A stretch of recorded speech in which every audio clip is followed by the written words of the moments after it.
अस्सलाम वालेकुम दोस्तों।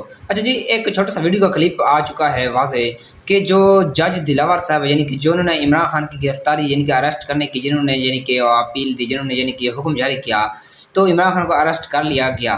तो अब जो वो जज है यानी कि जो हमाद दिलावर है यानी कि वो अब लंदन भाग यानी कि रहा है। तो लंदन यानी के वालों का ये अब क्या रिएक्शन है शान अली। तो आइए शान अली का एक वीडियो क्लिप जारी किया गया कि उसने इस तरह लंदन वाला इस्तकबाल करेंगे।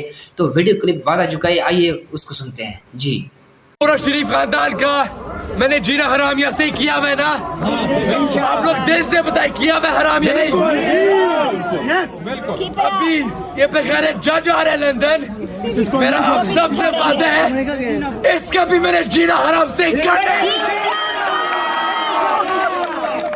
देखें अब क्या होगा इसका। जो जज हमाद दिलावर यानी कि लंदन पहुंच रहा है, तो आगे देखते हैं ये लंदन वाले क्या इसका इस्तकबाल करते हैं। थैंक्स फॉर वॉचिंग, अल्लाह हाफिज़।